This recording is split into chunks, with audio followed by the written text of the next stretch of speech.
بسم اللہ الرحمن الرحیم۔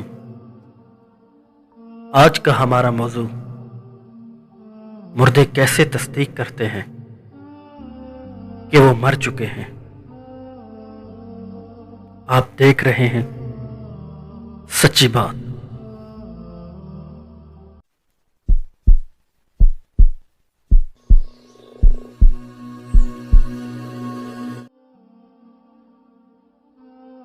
شروع میں مردہ شخص کو یہ احساس نہیں ہوتا کہ وہ مر گیا ہے۔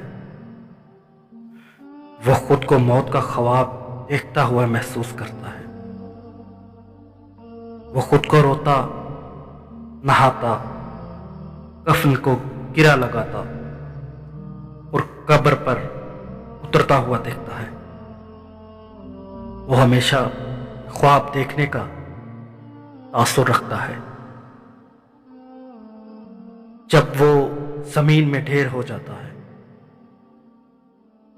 پھر وہ چیختا ہے، لیکن کوئی اس کی چیخ و پکار سننے والا نہیں ہوتا۔ جب ہر کوئی منتشر ہو جاتا ہے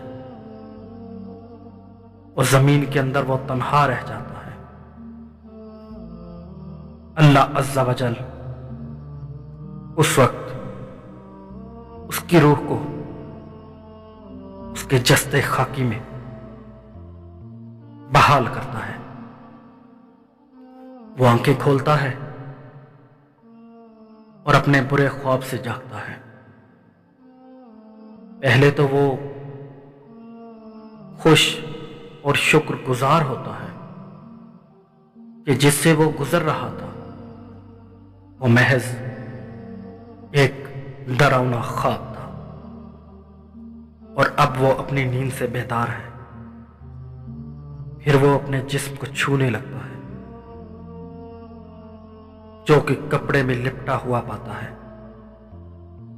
خود سے حیرانی سے سوال کرتا ہے، میری قمیض کہاں ہے؟ میں کہاں ہوں؟ یہ جگہ کہاں ہے؟ ہر طرف اندھیرا ہی اندھیرا کیوں ہے؟ میں یہاں آخر کیا کر رہا ہوں؟ پھر اسے دھیرے دھیرے احساس ہونے لگتا ہے کہ وہ زیر زمین ہے، اور جو کچھ وہ محسوس کر رہا تھا وہ ایک خواب نہیں بلکہ حقیقت ہے، اور وہ واقعی مر چکا ہے۔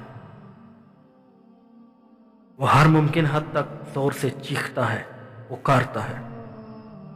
اس کے وہ رشتہ دار جو اسے مصیبتوں میں بچایا کرتے تھے، اس کے کام آیا کرتے تھے، ان کو بلانے کی کوشش کرتا ہے، ان سے مدد مانگتا ہے، مگر بے سود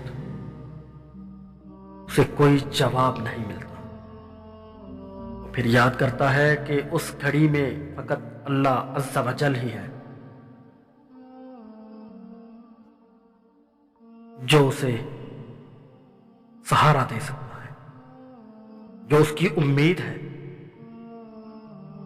وہ اللہ کے لیے روتا ہے، اللہ سے معافی مانگتا ہے، اللہ سے التجا کرتا ہے۔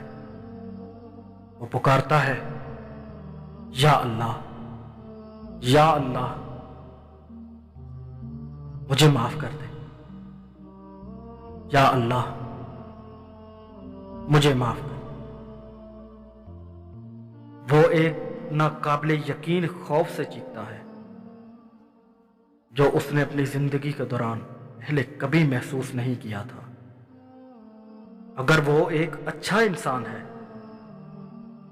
تو مسکراتے ہوئے دو فرشتے خوب رو اسے تسلی دیتے ہوئے اس کے پاس بیٹھ جائیں گے اور اس کی بہترین خدمت کریں گے۔ اور اگر وہ شخص برا ہے تو دو فرشتے اس کے خوف کو مزید بڑھا دیں گے اور اس کے بدصورت کاموں کے مطابق اسے اذیت دیں گے۔ اے میرے اللہ، میرے اور میرے ماں باپ، بیوی بچوں اور میرے خاندان اور دوستوں کے گناہوں کو معاف فرما۔ آمین ثم آمین۔